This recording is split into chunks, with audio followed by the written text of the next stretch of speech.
that there. Then immediate family, like mother, child, siblings, uncles. They are all willing to do your. Those people are all willing to help you, isn't it? They don't want you to die because one kidney can survive. One kidney can make you survive. Oh, so are we? We have 2 kidneys. Yes. And I just need one to survive. Yes. But doctor, why is it that it gets to a point where both?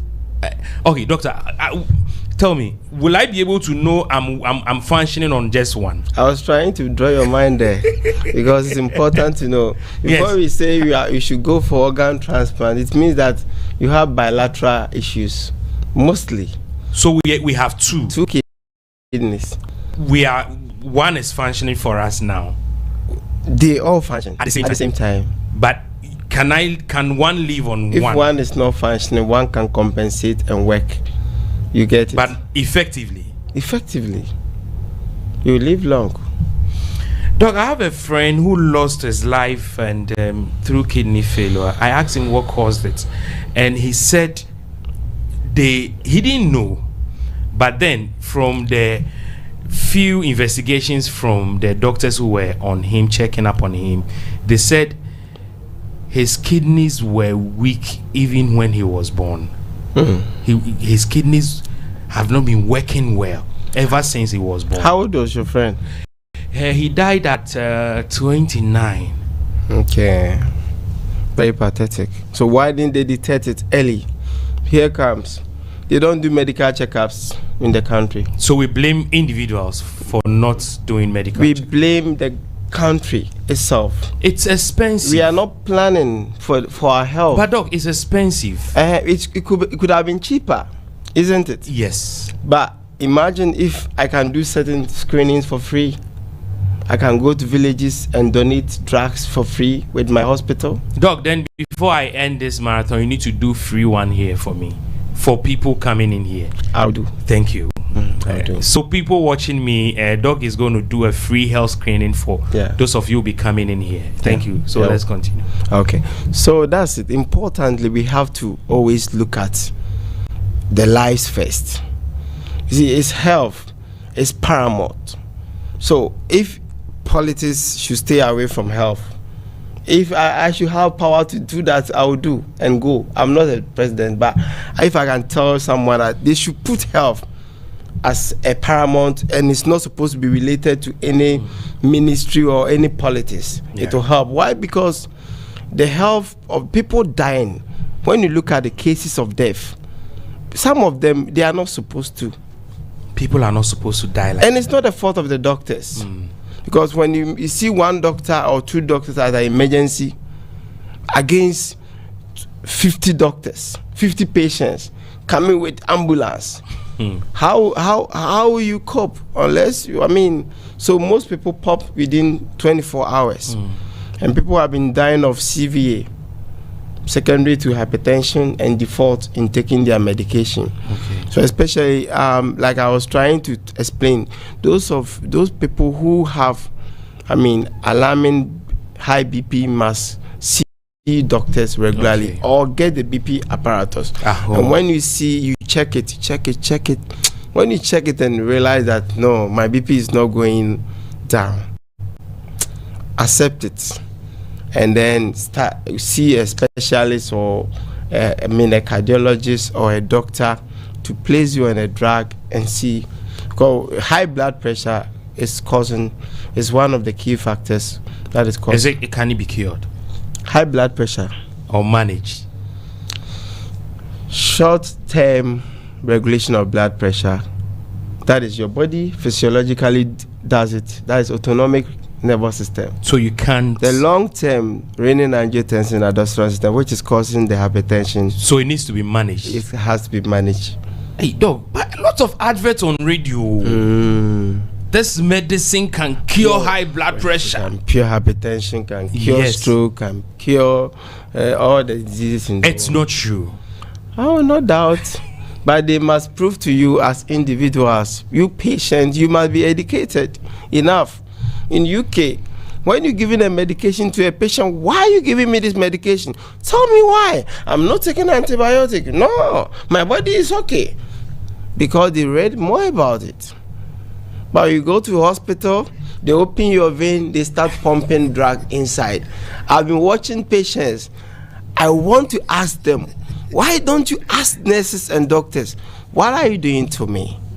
Doc, sometimes the response, so sometimes they'll tell you, hey, keep quiet, you came here, we are. Doc, it's not easy. They have to explain to you what they are doing. It has to be explained. It's not like you are there and then they come in. So all these things are, we need more education. We need education. We have to. Patients, you must know your rights. Doctors are doing well in the country. I always praise my colleagues. Some of them, if you see where they sleep, you marvel. But still, they are enjoying the work, isn't it? Yeah. But the thing is that talking to him is about how you ask. Oh, doc, what happened? What is my diagnosis? We should be able to ask. Yes. What is? And they should explain to you. Oh, okay. Yes.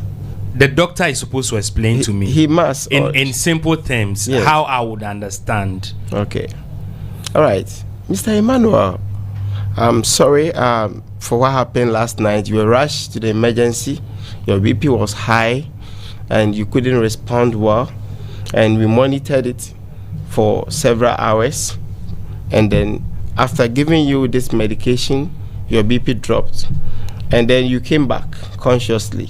We monitored it for several hours here and realized that you have been diagnosed hypertension and you didn't know. So you were suffering from CVA or transient ischemic attack. So we want to be giving you this medication, for the rest of your life. Please, will you accept it? You understand? You need to ask as a doctor. You need to yes, please. Will you accept it? Will you accept it? You go extend. If the person says no. If he said no, this medication, and when I take it, I cannot function well in bed. Please, doc, go and work on another one. I'm calling my doctor. I'm calling my doctor. You see, in your country, in my country as well, we all have lawyers. Yeah. But do we have doctors?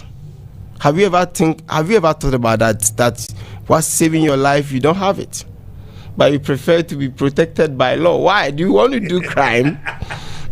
If you are not a criminal, why do you look for a lawyer? So look for a doctor as well. These two people, they protect you. We all need each other, isn't it? Yeah, it's like a chain. Like I was talking about engineering. If you have engineering, dialysis machine would have been very cheap, and the cost would have been very, No, we are going to zoom into addiction, and this time around, let me talk about this. I had a call from a doctor. The doctor said, "I'm an addict." I said, "Doctor, you are an addict." He says, "Yeah, I'm addicted to." I don't want for the purpose of this. I don't want to mention the name of the. Oh, it's okay. It's confidential. Yes, yes, and even the drug he mentioned, sure, so that someone will not go and take it. But he mentioned the name of the drug that I'm addicted to. This kind of medication. What is addiction, doctor? Okay, so addiction, drug of abuse. Is it spiritual or physical? We have physical and psychological. No, I mentioned spiritual. So it's not spiritual. I've heard people, oh, he's addicted. This one is spiritual. Yeah. Because we have a lot of, churches in the country. So addiction is not spiritual. Addiction is not spiritual. In fact, a pastor or a reverend can diagnose, and I will not argue with him, because he sees something beyond what I cannot see. Yeah. But as a medical doctor, physically and psychologically is what I will talk about. Because the health is we define health, the complete state of what? Physical, mental and social well-being of a patient, and not merely the absence of disease or infirmity. Okay. So you see that I'm defining according to WHO, complete physical, mental, that is psychological, social. And the social part, we doctors, we talk about your lifestyle, social history. Do you drink alcohol? Do you smoke? So those are ways. But spiritual, doctors don't define spiritual. Can addiction be cured medically? Yes, it can be cured medically. We can do it. Okay, Doc, let's look at someone taking cocaine Okay. who has become addicted to cocaine. Can it be cured medically? Yes. Cocaine is medicine. How do you solve one medical problem with another medicine? Okay. So, first of all, is the person willing to give himself out? Do you need the person's will? Yes, and then you cannot just say that the person should just stop taking cocaine. So it comes to a wide range of drugs which acts on the central nervous system. Okay. The central nervous system, those are the nerves that fire and also control the activities in the body. Okay. Modulates the body's activity and controls you, your movement, your speech, your intelligence, your memory. Everything is controlled by your brain. Any drug that attacks or divides into your brain must have effects on your body one way or the other. Okay. Some may cause depression and some may cause euphoria or excitation. So some people, when they take some of these medications or some types of food, I say food or supplement because people also take, if you are talking about the drug that is abused in this world, we're talking about coffee, isn't it? Yeah. The caffeine or the coffee is what is widely abused. And people are taking coffee every day because it contains caffeine. And this caffeine has good effects.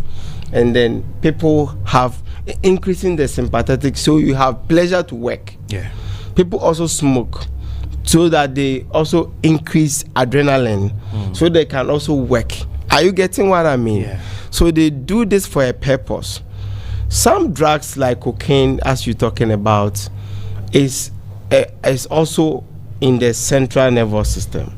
Anything that is taxed into the central nervous system cannot just be stopped abruptly. Okay. But then we can taper those downwards.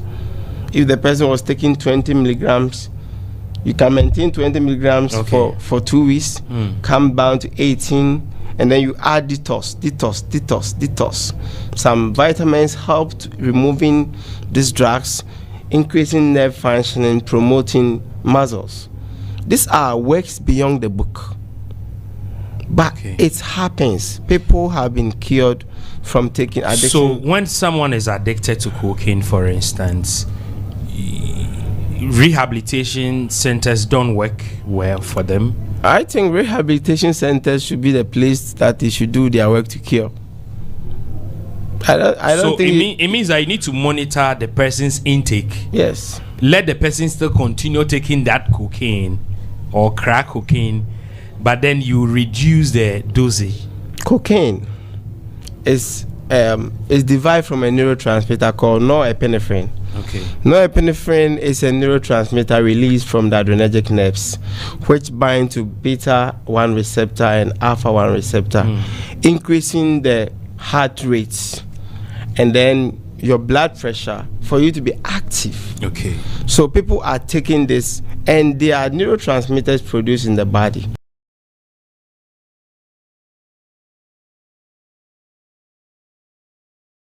So even if you want to take off cocaine, there are several drugs that are weaker and weaker and weaker to use it to wipe or to take off. But it will take time. It will take time because it will depend on the dose. It depends on how, what the person is going through. You understand? Most times, most cocaine patients or people who die of cocaine, they die in the washroom. Why? They feel hot. The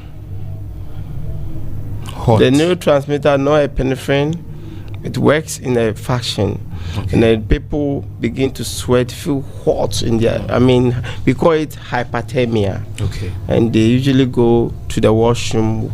The body feel hot. So when with this part of it, is what made them crave. The craving. Craving, that is psychological demands. So the cravings they get is psychological. Physical and psychological. Your mind thinks like you need a thing. Physically, your body is very hot. You feel like is that what we call cold turkey? more times for that. Yes, more times. So they just have to. I mean, they don't have any choice because once you take the cocaine again, your body will be okay. You see that you come back to normal, isn't it? Yeah. So you mentioned a doctor taking medication. Yeah. They know the pharmacology of it. They know. Because I understand there is this particular medicine that most health practitioners are addicted to. Petidin. Yeah. Is it true? Yes. Most health practitioners, nurses, doctors. They will never lie to you. No, if you like interview hundreds of health workers, if some of them are not taking, most of them, I can defend my profession that most of them are not taking. But if you ask of most addicted, they will mention Petidin. Doctors, nurses. What does it do for them? Euphoria, feeling of good, some well-being, some type of energy to work, especially those who work hours, especially the surgeons, those who can stand from morning 7 and cut up to 8 p.m.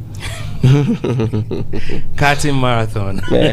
Cutting marathon. So me, I'm not going there, brother. Yeah. So the point is that other countries may like to use cigarettes. That's the nicotine. Okay. So the Asia people, when you see Chinese and other people, you may but I think going with that one may be better than going with Petidin. Because Petidin is also expensive and you'll be injecting at the site, causing a lot of damage. But you see, Doc, I know this medication needs prescription. How are they able to get it? It still come back to a question I don't want to talk about. Should I answer this, brother? The system in Ghana is not good. You can't. Every drug is counted everywhere, in every chemical shop, regulated. Every medicine, every number of medications produced by pharmaceutical companies are calculated from that end to all chemical shops and hospitals. So do you think that these dangerous drugs will not be regulated? But that doesn't mean the foreigners don't abuse. Anything is possible everywhere. They do. But I mean, if it comes to the regulation here, maybe there is much more room for improvement, so that I mean, people will not just abuse drugs, especially tramadol. How the order of the day, people are taking tramadol every day, and you see their lives. Some of them can no more work. They cannot do anything anymore. They have lost their mind. Why are we not regulating the prescription of tramadol? Wow. So we need to regulate all of these, yes, and get them counted. Yes. From the pharmacy. There might be follow-ups. Doc, who is going to do that? Oh, the Pharmaceutical Council is responsible for that. It's not like they are not doing it. They do their best. They see the country, the professionals, they are doing their best, but the politics, you see, like there is politics everywhere. But we've been appointed to be the head of pharmaceutical. Sorry to mention, pharmaceutical. I mean, whatever, by the government, and then honorable so and so need this medication. Do you really think a doctor has to prescribe this one? It goes directly to the honorable and then spread to the bodyguards. So I'm not saying that it's happening, but it may, because of the regulation, I mean, the way of, releasing the medication, we have to control. It needs to be gone. And it has to be a program system whereby whenever you go to any pharmaceutical company or a pharmacy, your eye is scanned, your eyeball is scanned, and then your body, you are on the computer. So as you are talking, the pharmacists, they have seen your history. Your medical history is right in front of them. So why do you want to buy the medication? They won't give it to you. Because this one health practitioner who I spoke to, who said he's a medical doctor, who told me he's addicted to this kind of medication. I asked him, so how are you able to buy? He says sometimes when I'm writing prescriptions for my patients, I can add it, even though I don't need it. Even though the patient doesn't need it, but then I add it. When it comes, I have a way of taking it. I'll not use it. He's disgracing himself. Sorry to use that, but the point is that you, the doctor, who's supposed to, advise them not to take it, you are the one doing this around them. So they will also try to find out why doctor add this. You get it? They want to test it. But maybe if he could have used another means, which is not, related to the patients, because we've all sworn the Hippocratic oath that the health of our patients will be our first priority. So when doing something that will cause, discomfort to your patients. Yeah. So he added to the prescription list. They go and buy it, and then he takes it out. He goes to do it somewhere. Of course, no, he can do it. He can do it anyway. A doctor can inject himself. They know the site of injection, so they don't need someone to help them do it. That is why they can abuse, because they know where to. You are scared of injecting, because if you do a wrong thing, but they can do. Yeah. But doctors usually they are not fan of it. They know the complications. Okay. So if they are doing it, they know they are on point. They know what they are doing. Even though some of them are also under drug abuse. Doc, we will move to our last topic I want to discuss with you. I want us to look at orthodox medicine and herbal. Is there any similarities in it? Is the herbal powerful than what you do? What is orthodox medicine in your perception? So let's say foreign drugs. Herbal can be our traditional medicine, like the herbs, bark of trees and all those. So you want to talk about Western medicine? Yes, Western. You know why I say Western? They brought everything. That's why me and we are speaking English here. You get it? So Western medicines and traditional medicines. These are two good medications. Okay, let me tell you the reason why I'm asking you this question. People are saying, you doctors, you are always condemning herbal medicine. Okay. Yes, that is why I'm asking you. All right. So I did a little bit pharmacy. Because I'm in the medical field now, let me say I know more about pharmacy and pharmacology. We take the plant, macerate.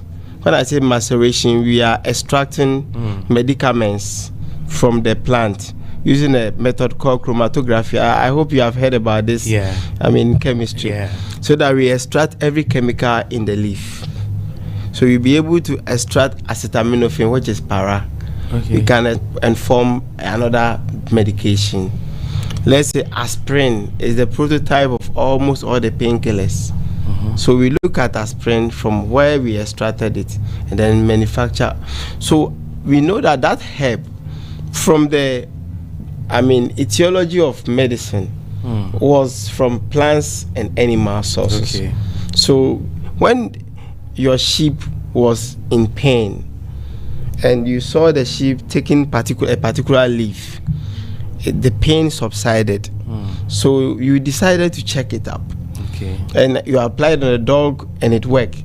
They didn't die. So you decided to also, when you had the pain, you got that leaves, you boil them and they work on you. You get it? Yeah. So it's perfect. It's a perfect and clever way of you being able to get the means of treating pain.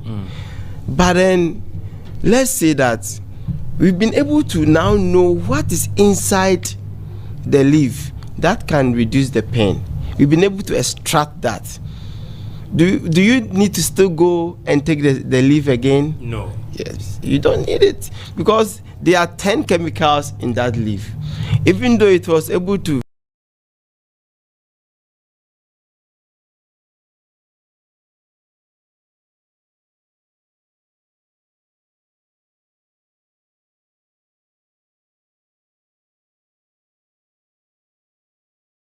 treat the pain, but you had a severe diarrhea or running so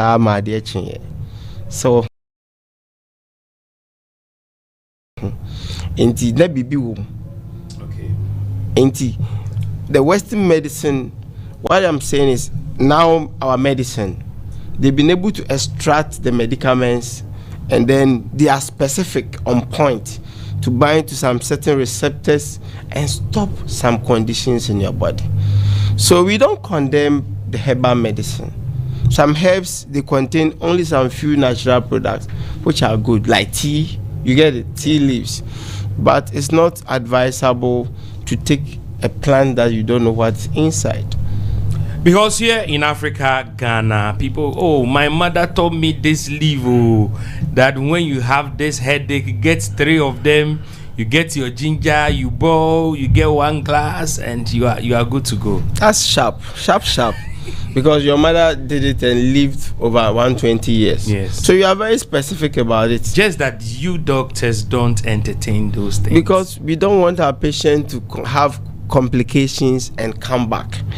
I've seen scenarios of people coming in after being deceived by herbal medicine. But like I said, Food and Drug Board they approved some medications, herbal medications, which doctors are using. We are prescribing and adding it to now you are doing that. Oh, we have a lot of them in the some hospitals like Lekma, they have Chinese section. They have some we have some homeopathic hospitals which have been approved by the government. So doctors don't reject those, but it comes in when you see a bottle, a full glass of 20 of them for someone to drink. You get what I mean? You don't understand what is inside. And sometimes it begins to go bad at some point. They will tell you, oh, you just put it on fire for some time. And so the main reason why medical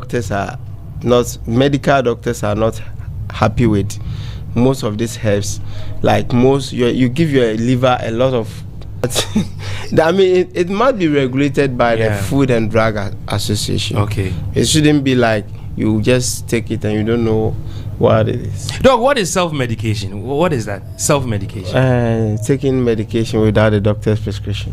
But I went to the hospital. I had headache.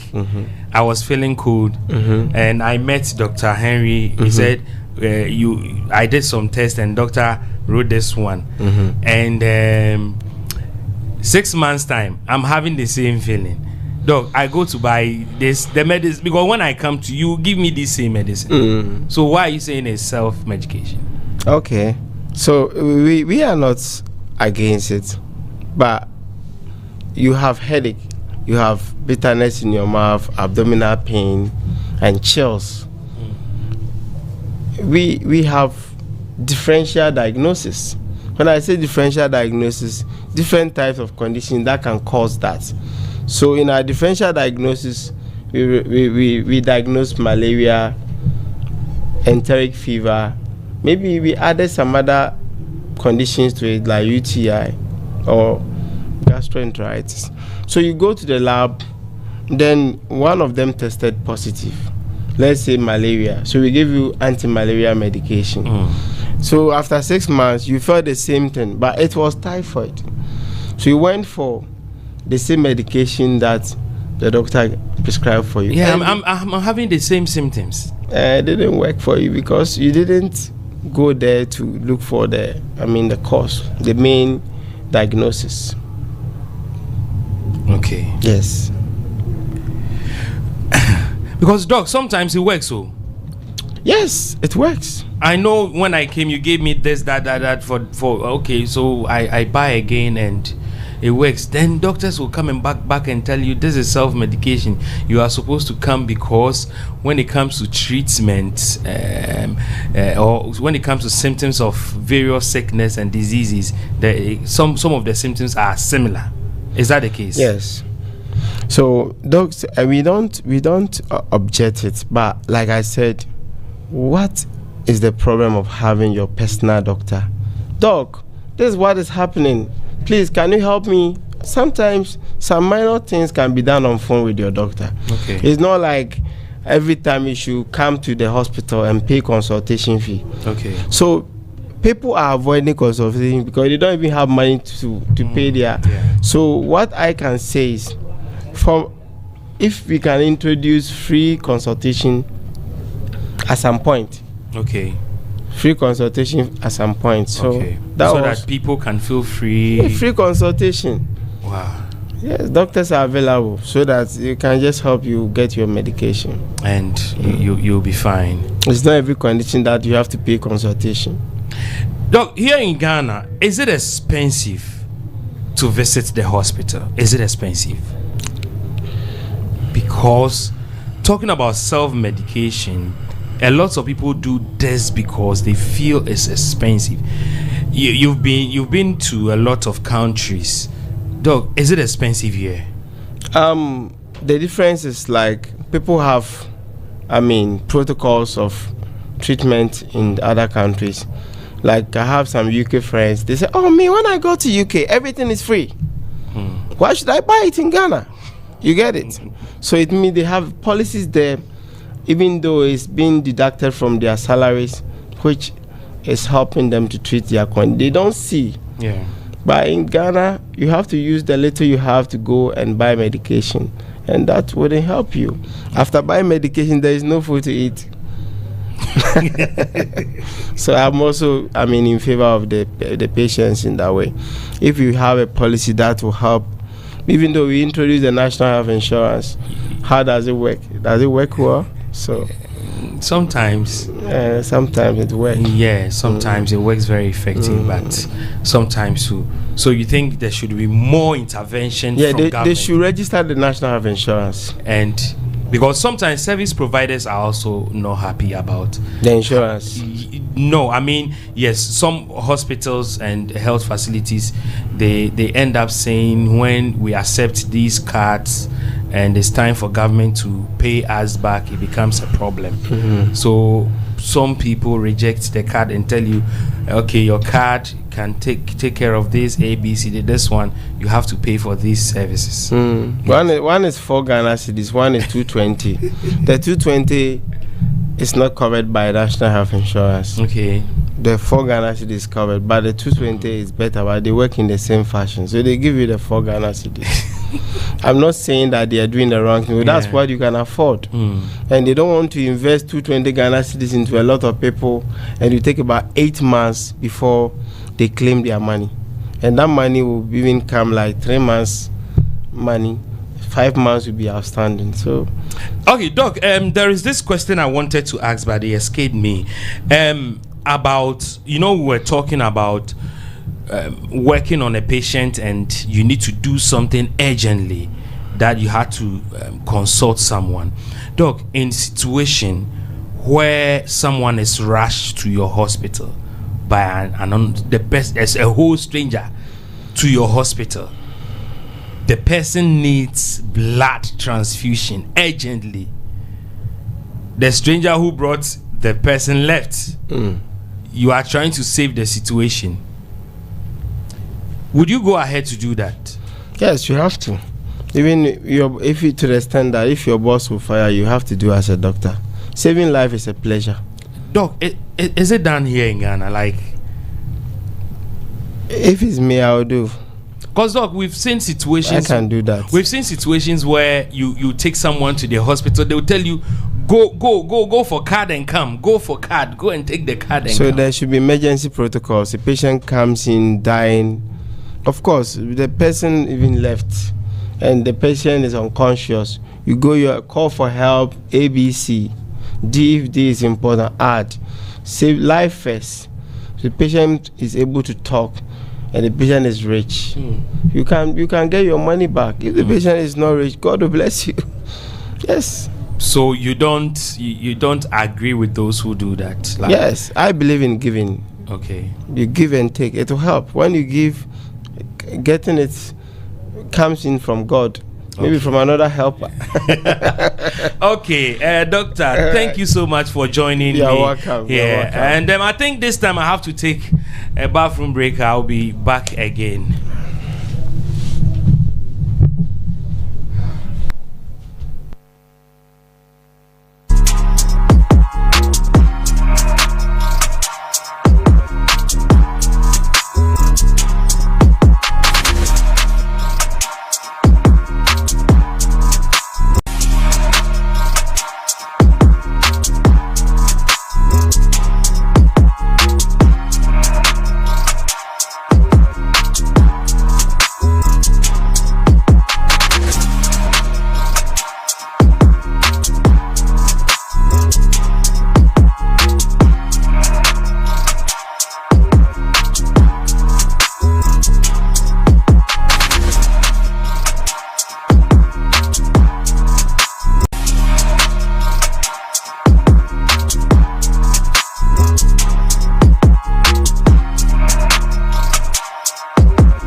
Indeed, if something is beautiful, you can't take off your eyes.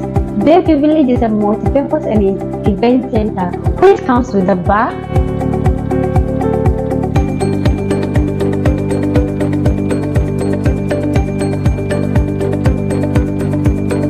the restaurant where you sit comfortably and eat delicious food.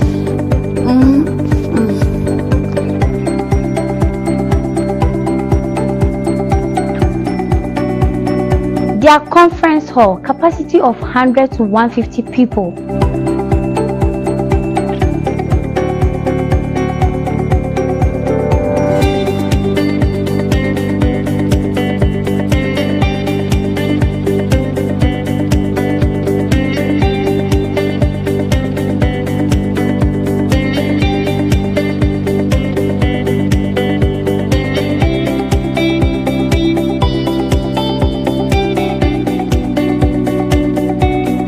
Bayview Village, your comfort is our utmost priority.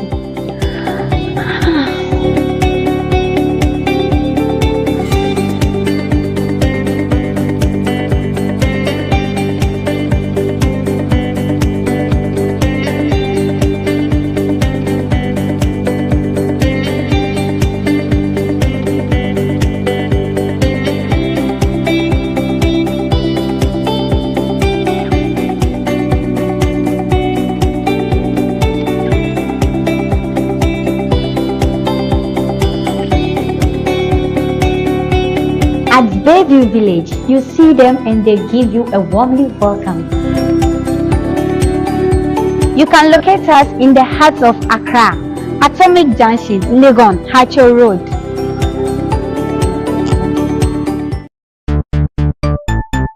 Everybody check now. Check it. Fa check it. Fa check it.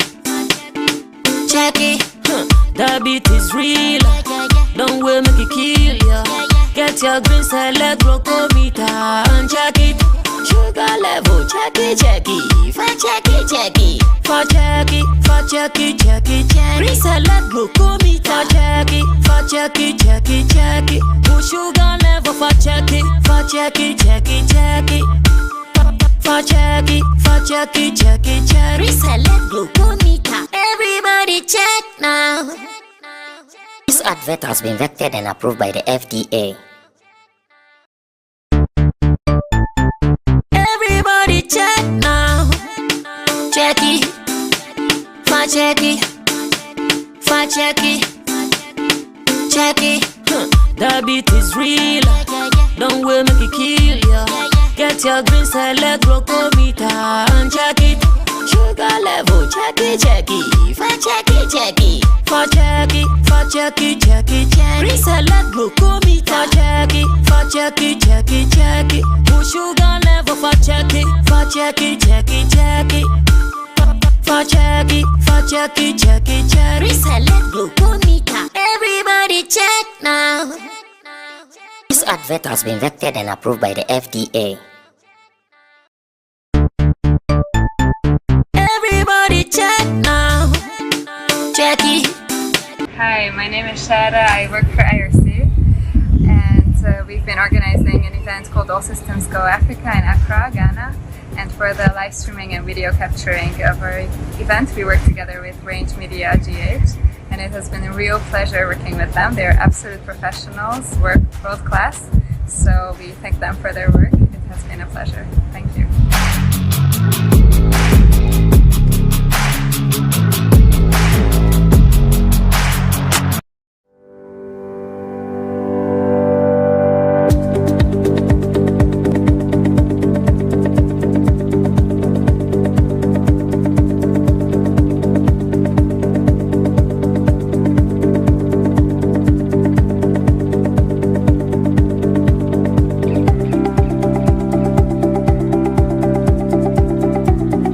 Indeed, if something is beautiful, you can't take off your eyes. Baby Village is a multi-purpose and event center which comes with a bar,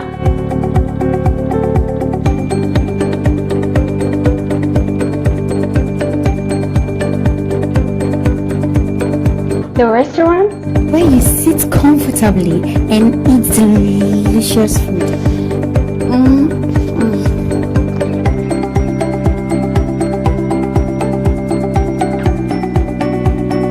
their conference hall, capacity of 100 to 150 people.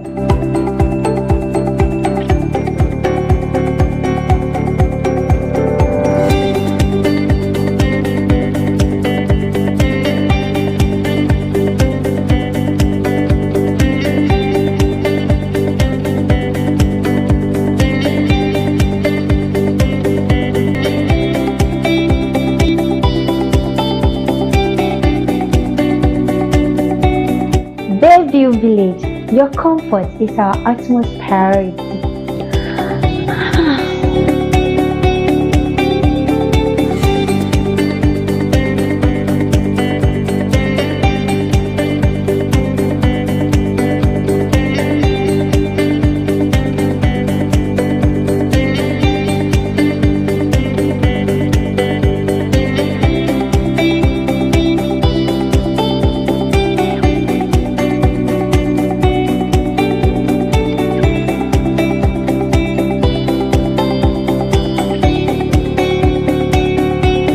At Bayview Village, you see them and they give you a warmly welcome. You can locate us in the heart of Accra, Atomic Junction, Legon, Hacho Road.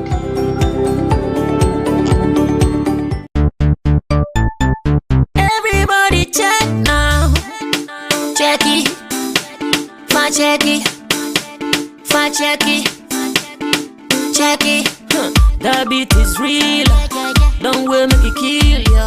Get your green select glucometer and check it. Sugar level, check it, fa Jackie, fa Jackie, green select glucometer. Fa Jackie, push sugar level, fa Jackie, fa Jackie, green select glucometer. Everybody check now.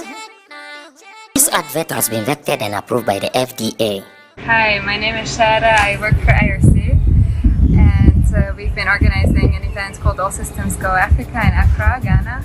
And for the live streaming and video capturing of our event, we work together with Range Media GH, and it has been a real pleasure working with them. They're absolute professionals, work world class, so we thank them for their work. It has been a pleasure. Thank you.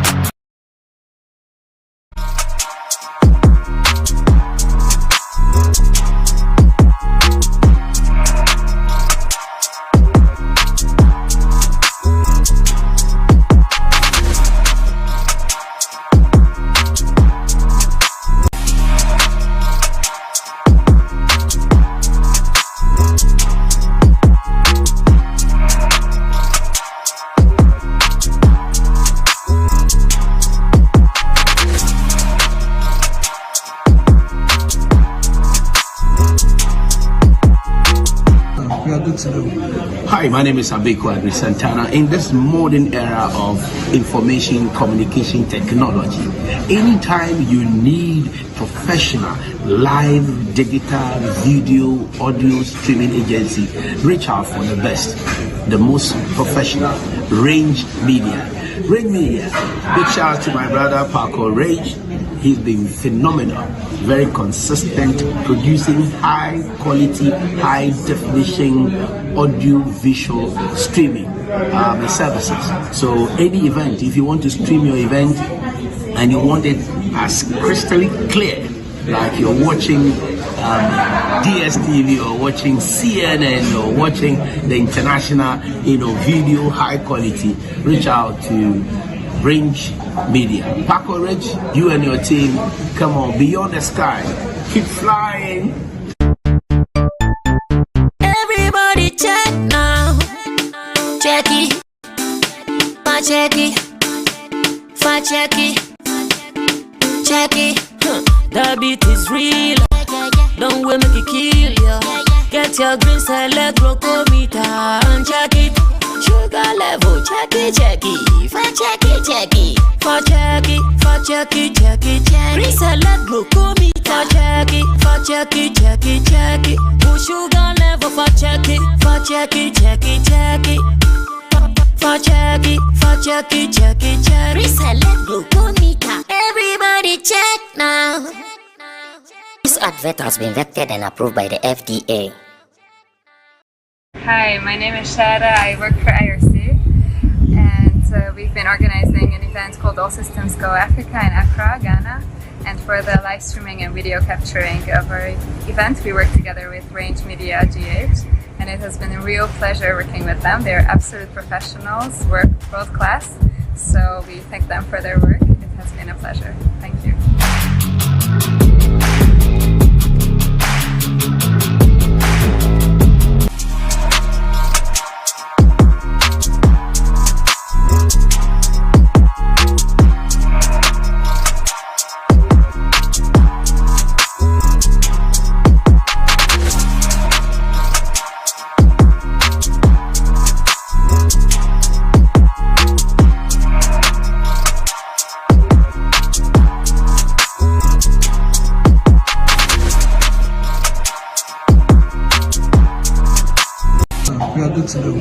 Hi, my name is Abeko Adri Santana. In this modern era of information communication technology, anytime you need professional live digital video audio streaming agency, reach out for the best, the most professional Range Media.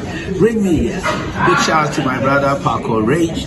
He's been phenomenal, very consistent, producing high quality, high definition audio visual streaming services. So any event, if you want to stream your event and you want it as crystal clear, like you're watching DSTV or watching CNN or watching the international, video high quality, reach out to Range Media. Paco Rich, you and your team, come on, beyond the sky, keep flying.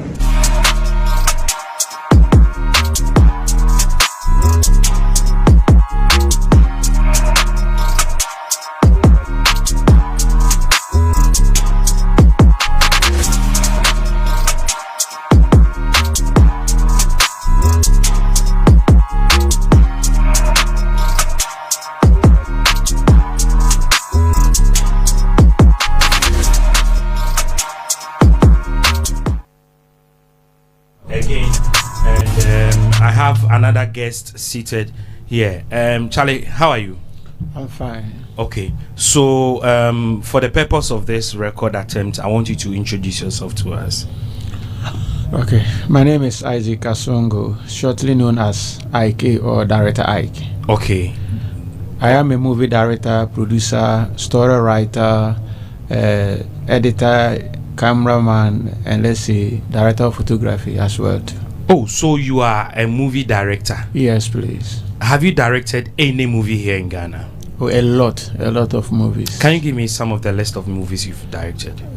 I have a movie like Mawani Ndawo, I use stars, almost all the Kumawu stars. Okay. Yeah, that was 2016. Mm-hmm. I have my Yentubia here. I have Obonofa Ketia. I have Papaya Bonnie. I have Keep Your Secret. And as I'm talking to you now, I have a current movie which is coming out named by Crown Fighters, in which I even featured a lot of both the Kumawood stars and the Ghana, let's say the Accra stars too. So when we talk about movies, I have almost 38 movies out, in which you have 38 movies out, which is, let's say, movie. But if it comes to the series, I have more than 100 series out too. What is happening to Ghana movie? Ghana movie, it is as it is. Right now, looking at the Ghana movie industry, that was way back like 2023, 22, 21. The movie was going down. But in beginning of this 2024, we are coming back different way. So I can say that Ghana movie industry is still standing on. You think it's going to bounce back again? Very, very sure. People are saying that the movie industry is dead. Is that the case? It's not that, because there is no way Ghana movie industry can die. The only thing that there is changes in it. At first, you can go to the market and get your copy. You can get like CDs. CDs, and let's see, any drive that you get to go and watch. But right now, because of the digitalization, things has changed. So now, if you want to get Ghana movie to watch, you go to YouTube as we normally use. Like you go online. If you go online or let's go, it's like the TV stations are now showing it as TV series. So every day in and out, we are still shooting. So as we are shooting, there is no way Ghana movie can die. So the movie industry is not dead? Yes, please. It's not dead, and it can never die. Because of, if you look at how even now that is going to be sweet. Because is it because now people are not buying CDs again? Yeah. Is that the case? And it's not, let's say, even though people are not buying the CDs, and it's change of, let's say, system. Okay. At first, we don't sell movies online, but right now we sell it online. So if it has changed, that doesn't mean that it's dying. It's just the changes that has come. Because at first, it's very difficult to get Ghana movie on YouTube. Yeah. We was always believing on the CDs and the Piamanco discs. But right now, we have come to understand that putting the movie online too can fetch you money. Okay. So due to that, at first we wasn't understanding it well, but right now we have understand and we know what we can get there. So because of that, we are now even doing better than first. At first, you can use small money to produce movie, but right now, if you don't have money, you can't produce movie as it was. So now, when someone wants to produce a movie, how much? What's the budget? A standard movie, a standard Ghanaian movie. Let's come back to my own current movie, like Crown Fighters. Okay. I features artists like Ajako, okay. Van Vika, Kofi Ajolo, Christiana Rini, okay. and Kofi Solo. Let's say I featured 26 stars. Like top actors. Top actors. Okay. And at the end of the day, they have spent almost 200,000 Ghana cedis. No, come again. 200,000 Ghana cedis. Just on the production. On the production, yes. Excluding what? Wow. 200,000. The hotels are part, the welfare, the crew are part of it. But even the movie is not yet out. It will be premiering it this Saturday. So it's a movie that very powerful movie with, let's say, standard. It's a very standard movie. And that one is 200,000 cedis. Yes, that is how much you spent on that movie. On that movie, yes. But I remember one of my brother produced one movie in which he even brought the Nigerian actors. And if we check the cost, even it's getting more than 500,000 Ghana cedis for a movie. For a movie here in Ghana. Yeah. Is it that expensive? Yes, for now the movie has become expensive. It's not to produce. Not like first that someone can just wake up with one camera and say I'm a producer and I'm shooting a movie. Right now the equipment we are using for the production, everything has been changed. It wasn't like at first that you can just go for any camera and you go and shoot movie, put it on a disc selling. Right now, because of the digitalization, producing the movie, you need a very high quality, let's say, equipped, and at the same time, good actors and actresses, and the storyline too must be strong before you can release it out. Because the internet or the online selling, there is a lot of challenges there, and it's a competition. So you cannot wake up and just say, I'm producing a movie with just any amount of money. So if you want to produce movie in Ghana now, it means you two are there. If I spend 200,000 cedis to produce a movie, is it possible I'm going to get the amount of money I've invested and also make profit out of it? Is it possible? It is possible. It is possible. In our current state? Yes. How? Where is the revenue going to come from? You know, right now, like at first, we normally sell discs, but right now it has turned to premiering. Okay. So if you get a good event center to premiere your movie, or cinema hall to premiere but it. Where are the cinema halls now? Maybe we can talk about Silverbirds and a couple of them, but yeah, but now Kumasi, we have SG Mall, which is now helping the okay, for them to premiere their movies. Yes, and now I can see, even let's say, even this year, they started not a long ago, but about 6 movies, very strong movies, have been premiered there, and everybody is giving witness that it went well for them, showing that they have come to stand to support the Silver Belt to move on for the premiering site. How much are actors paid? You mentioned your current production. You featured some top actors. Averagely, the highest that your production paid, how much was it? The highest, some take 30,000.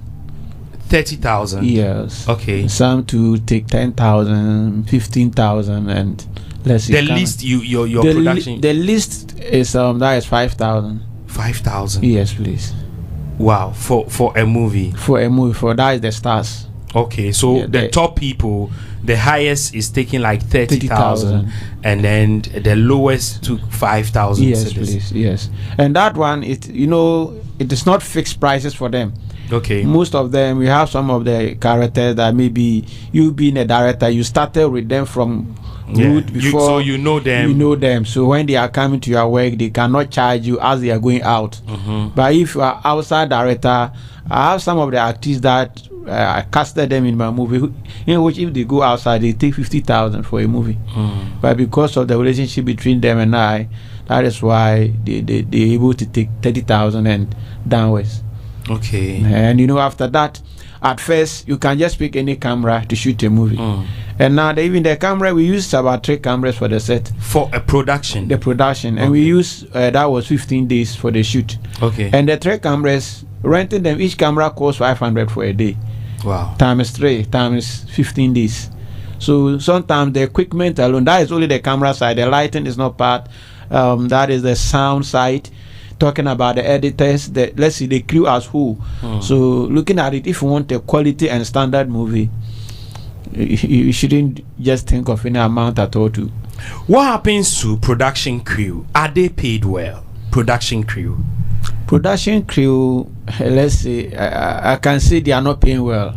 Production crew are not paying. They are not paying well because of the way Ghana movie industry has been branded. We don't value production crew. We value the artists more than the production crew in Ghana here. Why is it like that? It's our system. Ghana here, if we are doing something, they want to see that, this person is the one doing it. They don't think of, unless we don't like reading too. In Ghana here, if someone is watching a movie, he doesn't watch the people who are behind. They only watch the faces. So due to that, if they are watching the movie, they don't care about maybe this is a production crew which knows much, so let's pay him high. The producer can pick any production crew at all. So if you want to say I'll take a high amount, he will just go and pick anybody at all to do his movie. But for the faces, the public can identify to you, that can show you that this is the actor we want by this time. So if you do a movie and you don't call that actor, you will not get market. And due to that, they believe that if they are doing the work, there is no need to look for high, or let's say a person who is very good in the crew member side, but let's look for a star, a person that the people will watch the feast and purchase the movie. Okay, so how much is a production member paid How much are they paid? That one, it depends on the let's say your popularity and the skills, how you are skillful. So let's imagine I'm in charge of camera, a DOP, a camera person. Yeah. How much are they paid now for a movie? 15 days if you want to engage them. We have some of the cameramen. They operate high cameras. Okay. Like Black Magic and above. Those people, some of them take about 1,000 a day. 1,000 cedis a day. But those who come down like 60D and those things, someone can even take the whole 10 days, maybe 1,500. Okay. Yeah, so it depends on the type of camera and the type of the crew you employ them and the amount they will take. Oh, okay. So that one, it depends on the project you are doing. Okay. Because we have some project, it's normal project that you can use any camera at all to capture it. Okay. But if we are doing a standard project, like I said, my latest movie I did, it was a high equipped that we use, and due to that, the cameraman was paid 1,000 cedis per day. 1,000 cedis per day? Yes, please. Wow. Yeah. 1,000 cedis per day? Per day, yes, please. So every day you are paying a camera. How many cameramen did you use? I used 3 cameramen. So 1,000, you were spending like 3,000 in every day you were using? Yeah, yes, for the cameraman side. Okay. The sound is not bad. The continuity is not bad. The assistant director. Wow, you pay all of them separately? Yes.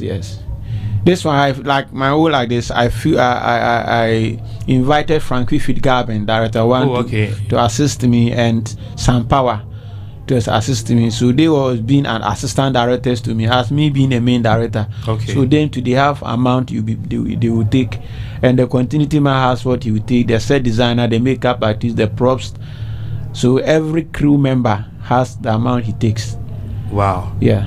So this is what goes into movie production. Yes, please. So after you are done with this, then you need to look at how you are going to market your movies. Yes. Some people will be shooting a movie targeting only online, let's say YouTube movie that he's doing. That one has a cost he will make for it. But those of us who make a standard for premiering, that one, it's not just anybody at all can do it. But as for those who just think, I'm having a YouTube channel that I always shoot movie. After the shooting, I do the editing and I put it there for my money. The small coins that is coming there, you are okay. So due to that, when you are shooting, because you know that you are sending it to YouTube, you don't need to spend too much money there, because getting the money from the online is not easier like that. But for the premiering, the silver belt and other, maybe you target, I want to shoot the movie and I'll sell it for Aquaba Magic or other TV platforms. Them they have the standard they will give to you that use this kind of equipment before I will purchase your movie to show on. Really? They are interested in what kind of equipment you use? Yes, for them they are much interested of the kind of equipment, and even the characters. They even show you the type of characters they want, and your storyline to the watch. And your editing and everything needs to be on point. Yes, please. Yes. Please. If not, they will not purchase it. You can send the movie to them, and it take about 8 months, and you have not had any response. They won't tell you you will not take it. What goes into it if you want to premiere a movie, for an example? When you take it to them, are they going to sell tickets and give you percentage? Is that how it works? It depends. Someone will go and say, okay, I want to rent your center there. Okay, so you can go in and rent. Yes, and sometimes you can go by percentage wise. Okay. Yeah, they will say, maybe I'll give you my venue. You will take care of the promotion aspect and how the content will come, and then you share revenue. Yes, that is how some of them do it. Some want to say, I just want to book your event center there, I'll bear all the costs. After that, whatever comes in it, I take it alone. Okay. Before we go to my next guest, I want to find out about something. Would you advise that we should start producing movies on CDs again, just like how it used to be here in Ghana, or we should forget about CDs and move online? As for now, I won't advise anybody to go back to, let's say, CD, because of the digitalization that has come. If you would make attempt to go back on CDs, I don't think it will work for you, because of the way now the copyright system have changed.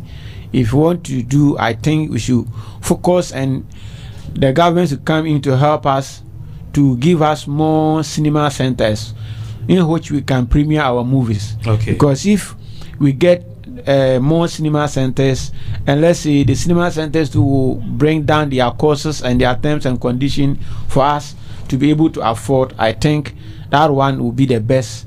And after we finish the premiere, we know what to do next with the movie.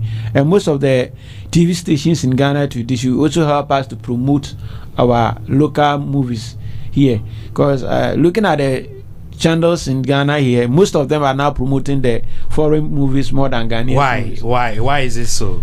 That's why we don't even know. because every TV station think that if I go and buy telenovela and project or and show on my TV, that will bring me income. But I don't know why you go and buy someone content and come and change the language into your own language that we are promoting their content. Meanwhile, we are doing the best here. Instead of them to say, okay, I've watched a story which is very nice, so let me get a producer or director to shoot the same story in and use the characters in this country so that we can get something for ourselves. They will go and buy the content from the foreigners, they come and translate the language and they start projecting. And that's all. And due to that, people and it's affecting the movie industry. Very perfectly. It's affecting us very, very. Like now, people are getting interest in the foreign movie more than Ghanaian's movie. Because TV stations are showing. Yes, because right now everybody watch TV more than the online, especially Ghana here. Our data system is not easier as the foreign. So due to our data system, everybody will like to watch on TV. So as you want to watch on TV and they are not projecting our own and they are projecting the foreign movies, translating the language from the foreign language to our local language, people will think that now Ghana movie is not good. That is why we are watching the foreign movie. Meanwhile, we are doing the best too. If I say Ghanaian, now if you watch some of the movies that we are doing here, not that because I'm a Ghanaian director that I'm talking, it's very nice movies that they are bringing. People think that there is a lot of insult in our movies, in our local movies. But looking at this, if we check the foreign movie, most of them too, especially sometimes when you are watching the telenovelas, even though they created the language themselves, but sometimes they bring more insult in it. It depends on how the story goes. You know, everything you do, you watch your country's culture. So you think we should infuse our culture into it? Yes, and that would be the best way, so that we as a Ghanaian movie makers, we can also get some income out of the movies we are making. We shouldn't project the foreign movies more than our own movies here. Okay, so your latest production, when is it coming out? We are premiering it tomorrow, if God willing. Oh, okay. At Ashaiman Atadeka. Oh, okay. What's the title of the movie? Crown Fighters. Crown Fighters, yes. Okay. Yes. So is it going to be online as well after you do your premiere? Yeah, it will be, but it will take time. Okay. Because we are targeting of premiering about 3 places before. In Accra, or you be going beyond Accra? Beyond Accra, Kumasi and Sunyani before we come back to the online aspect. Okay, thank you so much for joining us here on our Guinness World Record longest interview marathon on my podcast. Thank you so much. I have my guest, the next guest who is ready to join me here in the studio, and the next guest is ready to join us. So let me have the next guest who is coming in to also join me, and the guest is ready. And so, sir, you are welcome. And I want to, for the purpose of this record attempt, can you please introduce yourself to me? Okay, thank you for the opportunity. First of all, my name is Dr. Samuelino Teokai, and I'm the head doctor at Jobert Mora Herbal Clinic. Okay. At North Kaneshi. You are Dr. Samuel Ni Note Okai. Okay. Yeah. And you are a medical doctor? I'm a medical herbalist. What is the difference? Okay, the difference is for the medical doctors, probably they are more centered at the orthodox settings. Okay. Then the herbal aspect are like they deal with the normal herbal hospitals, and then other alternative places or other alternative facilities. Okay. So that's the main. So the main difference is the herbal doctors mostly deal with the use of plant medicines. Okay. And other forms of treatment. Like I said, the complementary aspect. There you talk about the massage, you talk about the acupuncturists, you talk about all those the chiropractics. They are all under the alternative medicine. Then the herbal, the orthodox, they mostly deals with the. So you are herbal, yeah, right? Yeah, and you deal in herbal, yeah. Okay, what is the importance of herbal medicine?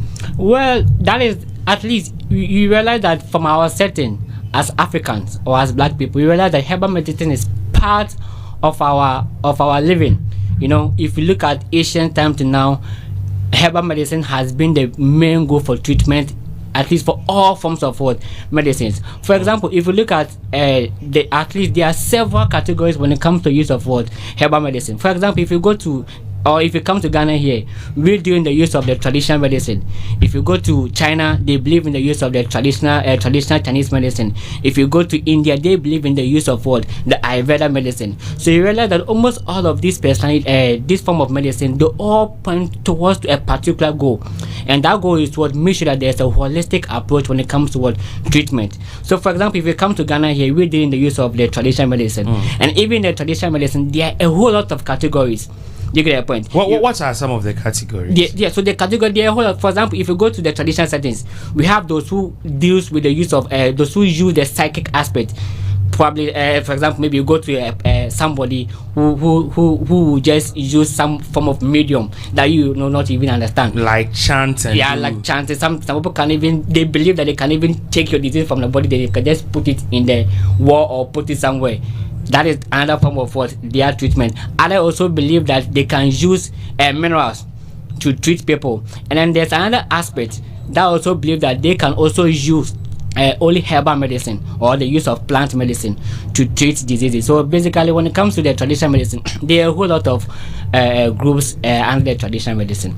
And also, if you go to the Chinese medicine, you realize that for the Chinese medicine, they also believe in a particular concept. They believe in the yin and yang concept, meaning they believe that the body, there's supposed to be a flow. Okay, so whenever there's a flow in that energy, that is the word. Whenever there's a flow in that energy, then it means that particular part of the body where there's that shortage of flow, that particular part of the body will be diseased. That's when it comes to the Chinese medicine. If you go to the Ayurveda or the Indian aspect, you also realize that for most of them, they also believe in certain principles. For example, if you go to Ayurveda, they believe in what you call the dosha dhatu mala. Like it's a concept for them. You get the point. They also believe when it comes to the fundamental of the human anatomy. You get the point. So they believe in certain concept. That okay, when it comes to human and the body, we have the anatomy aspect, we have the physiology aspect, and we have other aspects that will come together to contribute to the well-being of the individual. So herbal medical practitioners, you know of all these things. Oh yeah, that is the easy. For example, we have the certified ones. You get a point. If you go to KNUST is the only institution in Ghana here, and other institutions like UHAS and other institutions in Ghana here that are gradually teaching herbal medicine. But if you go to KNUST, it's a program there. So where did you have your KNUST? Okay. So there's a program there. And you are a certified herbal doctor. Yeah, so you go to school. So ideally, the program is designed to be that it will be a 6-year period. So you will spend most of the 4-year period at KNUST, where you will get the experience. You go to anatomy classes, like you join classes with the SMS, the School of Medical Sciences. So you get doctors and other experienced lecturers who will give you the background. You get you get pharmacists lecturers who also give you the background when it comes to medicine. Then at the end of it all, you also get lecturers who are also qualified when it comes to pharmacognosis. That's you're talking about the use of the plant, how you can identify them. A whole lot of courses that come together to make the herbal, let me put it to a medical herbalist. Can herbal medicines cure all diseases? Well, I would say yes or no. Yes or no, respect to the fact that you realize that even before the invention of orthodox medicines, man was already using herbal medicines. So what kind of diseases that was not there? Let me put it that way. That there was no cure for it. You get the concept. So if you ask me, can herbal medicine cure all this? I would say yes in other aspects. For example, if you don't know the cure to a particular disease, it doesn't mean that there's no cure to it. Of course, God in His wisdom gave plants. If you read the Bible, we read that from Genesis, He made a profound statement there that we should use the leaves and then the fruit to cure diseases. So God in His wisdom knew that at least a time will come that man will be sick. You get the point. For whatever the sickness, God knew that man will get sick. So if man will get sick, then let me make a provision, and that provision is what? The use of plant. Wow. So if you're asking me if there's a cure for all disease, I would say yes, because if God made it and gave a command, it was a command that we should use it to what? Cure all diseases. Do you get the point? But as to what kind of plants you should use to cure the diseases, that's when you realize that you will need an expert to come in. You get the point. For example, if you look at our settings here, you realize that, you see, when it comes to traditional medicine, it is indigenous to certain cultures. Okay. Meaning, if you go to Akan, there's a particular way they practice their herbal medicine. Yeah, it differs from every culture. So here in Ghana, it depends on where the person is coming from. Exactly. So like I said, if you go to, even in Akan ethnic group, there's a different form of what. Even within the Akan settings, individual tribes have a different way of what managing their condition. For example, if you go to certain areas, whenever somebody is bleeding, they believe they will use a champon or the champon plant to treat the bleeding. If you go to certain cultures, they also believe that let's use a cassava to treat bleeding. It's the same form of, like, it's the same condition, but different form of what treatment. Before going to the university to pursue herbal medicine, were you doing herbal? Were you practicing already? Oh, I was not practicing herbal medicine. In fact, most of the colleagues that I met at the university, most of them, at least none of them were practicing herbal medicine. So it was a program that you went to school, then you learn. Why did you choose to go into herbal? Well, I think maybe I am quite intrigued when it comes to the use of medicine or drugs to treat diseases. Okay. That is the aspect that motivated me to pursue herbal medicine. If you look at how diseases occur and how the pathophysiology of how everything occurs within it, like it's quite intriguing that if I give this particular medication, it can cure this kind of condition. So I had that kind of like, maybe I would say at that time I was quite anxious to know something, and I think that motivated me to pursue that kind of path.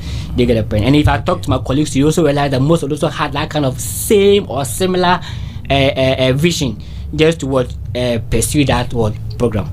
How long have you been practicing after school? Oh, for more than 4 years, we've been practicing. I've and then even in the program, it is designed in such a way that even whilst you are in school, you'll be studying medical doctors and other senior consultants. Wow. Yeah, so that's how the program is designed. So it's not just that you go to school and then when you are done, you just have to no, it's never done that way.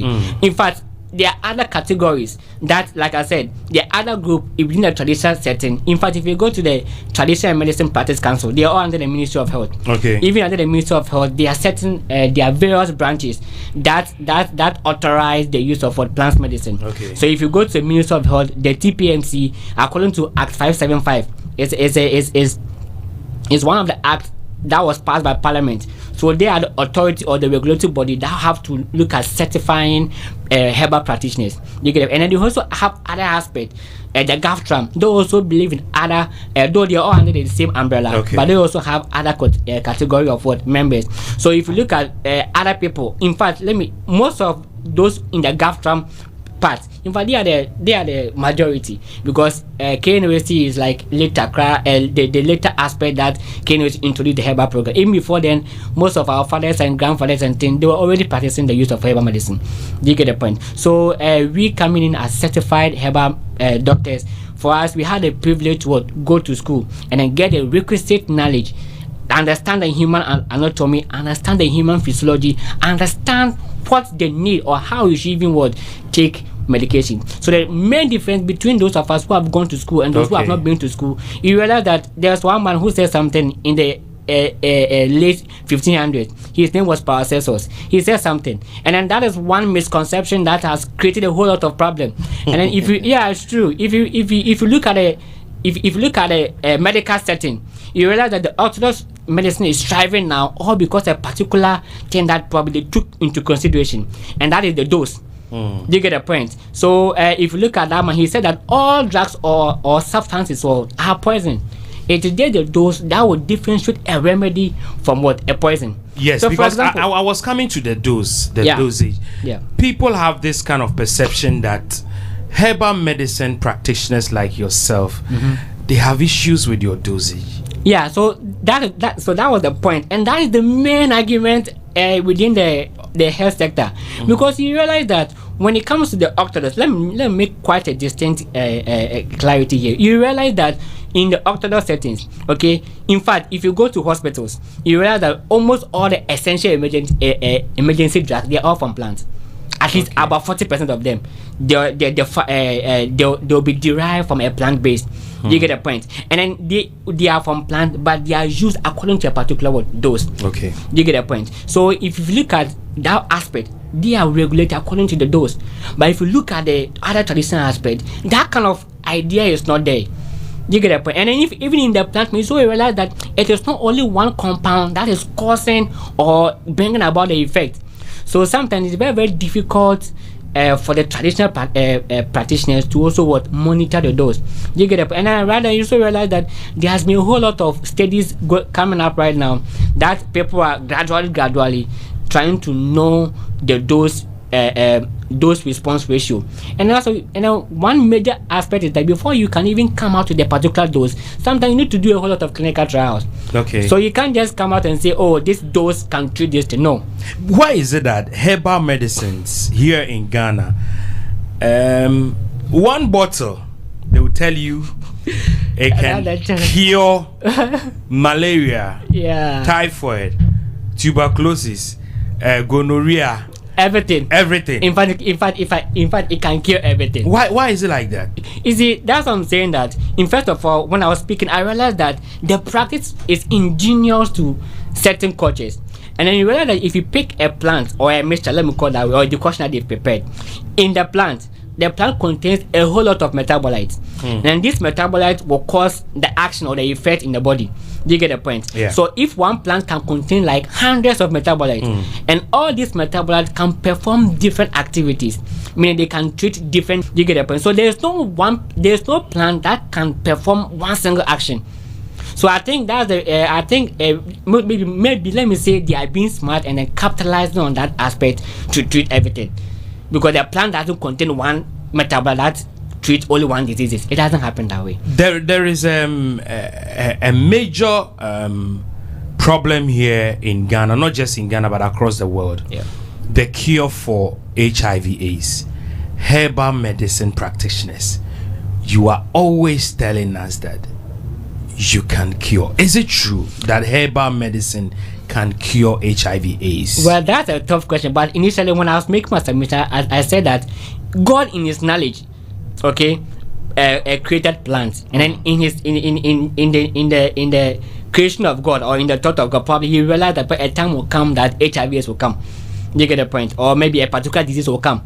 So if somebody is saying they have a cure to HIV/AIDS, first of all, I will not doubt the person, because being an intellectual, I will not doubt the person. But the most important thing is for them to prove that in fact this medication that we have or I have can treat what HIV. For example, if you come to my facility, we have certain products that we use, for people who are having viral condition. In fact, when it comes to my facility, we are more specialized. Let me use that word, borrow that word. And when it comes to viral infections, so when you do the viral load, because we've had the opportunity to go to school and learn more, we know there are procedures that you have to follow when you are treating some of these conditions.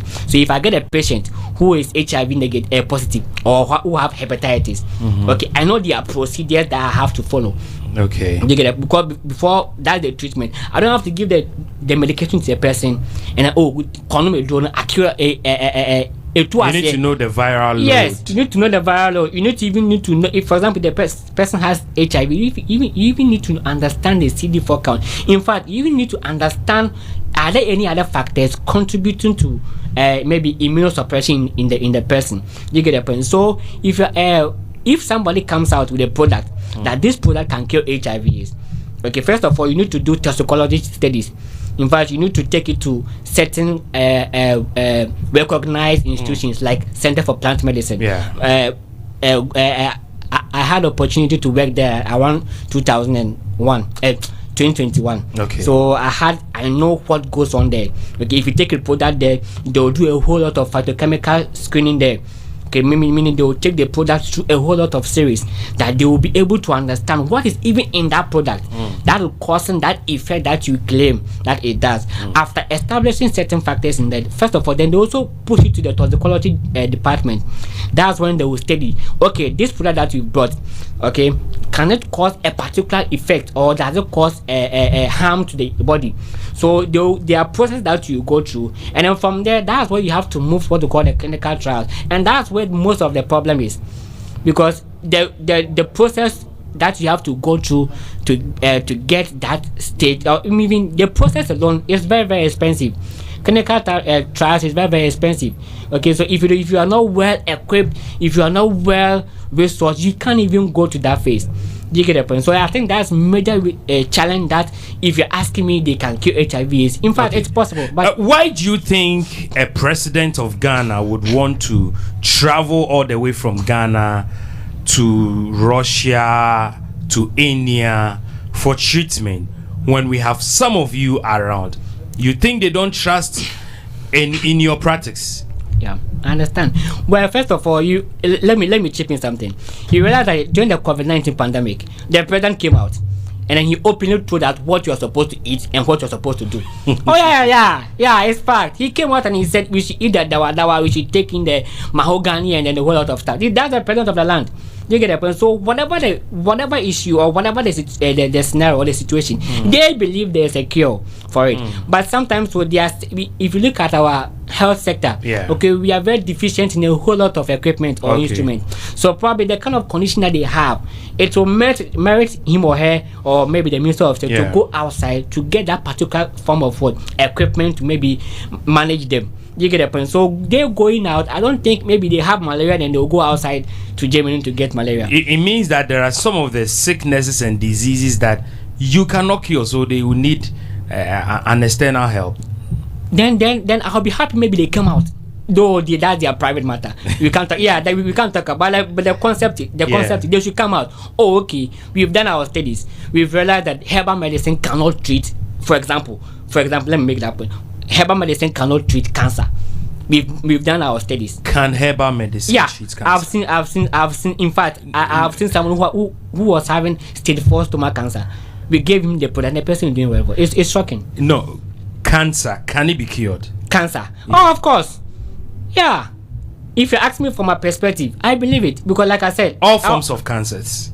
All forms of cancers. Oh, of course, I believe it. Like I said, we had a patient who has stage 4 cancer, stomach cancer, and then we gave him the product, and by God's grace, he's doing very well. And then from his setting, you realize that he has been to some of these major, I don't want to mention any hospital. They have been to some of these major hospitals, and so he came with the lab reports and everything. So if you look at the lab report and then you put the person on treatment, then you could see after some time he repeated the labs again, and you could see the prognosis.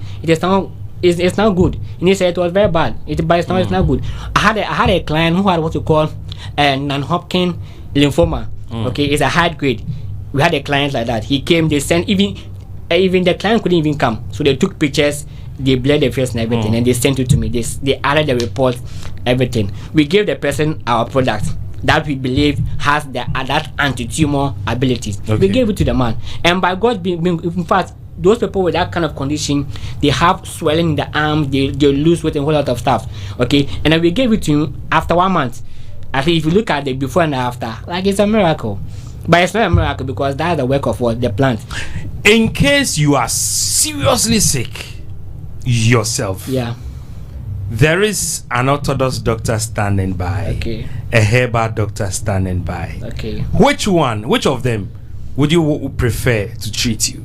Well, let me make this submission also clear. In fact, if somebody comes to you and the person is unconscious, you get the point. The person cannot swallow. And most of the herbal medications are all for, like, it, you have to take a pass through the oral route. You get the point. You have to swallow it. The person comes to you, the person is unconscious, the person cannot even swallow anything. This one, at least, this is common sense, pardon me, that you don't have to go to the herbal doctor. So if you go to a medical setting, they have IV they can pass, and then the person will be sustain. At the end of the day, the goal is the patient, not who is doing the best thing. So that's the point that I want to establish. There are certain diseases. For example, if I have malaria, and sometimes you have a severe form of malaria, sometimes you can just, if you believe in your product, let me use that. If you believe in a product, you can just take your product and then you'll be fine. Okay. Very soon, my next guest is going to join me. But then, before then, so you've been practicing for 4 years. Yeah. But how I have a whole lot of, as for example, when talking about the HIV aspect, you realize that if you look at the AIDS Commission, Dr. Tuahine and the AIDS Committee are doing a very good job when it comes to timely communicate concerning the virus, a whole lot of things. But you also realize that when it comes to treatment option, it's very, very expensive. Okay. You get the point. So I think there's time that the AIDS Commission can also consider herbal medicine when it comes to the treatment. We understand the politics behind it. You get the point. There are a whole lot of politics behind it. Recently, you realize that there are so many drugs stuck at a whole lot of stuff. So if we're able to incorporate or use herbal medicines, at least it will open a wider avenue when it comes. Have you taken your COVID? Oh yeah, for you sure. took the shot. Yeah, during those, I think 2021. Like I said, if you go to my point, those days, during that time. No, I mean the vaccine. Yeah. I think those days, Mampon, it was compulsory. When it came, before you have to work there, you have to take the jab. So I think one way or the other. But you were not happy taking it, right? Of course, because if you look at the setting, you also realize that there was not enough studies and a whole lot of time going to. So I think the AIDS Commission, if they can consider, okay, that is a submission, they can consider get some few products. Okay, for example, I brought some of our products to show if time. Yeah. So realize that if you look at how we produce our drugs, okay, you realize that there's a different form of what modernization when it comes to treatment, the production of the herbal medicine. One of those days, if somebody comes to you, the facility, even the nature of the drug alone will even push you off. Okay. So this our new malaria drug that we brought to the market, and it will surprise you that it is not better. Okay. This is the only malaria drug in the market that is not better. Okay. But most of them are very bitter. Yeah. So that's what I'm saying, that there's a new way that we are taking the herbal medicine as to. Oh, I think if I can get some help. So we will. Okay, don't worry. So if you can open, let me demonstrate you to see how. Let me show you. We have the latest product on the market that at least it is colorless. That's the point. It's very important. At least it's a very nice opportunity to even tell the ministry that there are a whole lot of advancement when it comes to the use of the herbal medicine aspect. You just give me just 2 minutes, 30 seconds. So you have to be fast because I have my next guest coming up. So I think we'll do this demonstration. My time will not permit me. So 1 minute. let me. Don't worry. I'll come to you. I have my next guest ready. So thank you so much, Doc. From I think I'm done. So you can talk. Let me hear you. Let me hear you. So what are you doing? If you look at our product that we brought to market, okay, you realize that this is how it looks like. Okay. It looks like water. Do you get a point? Yes.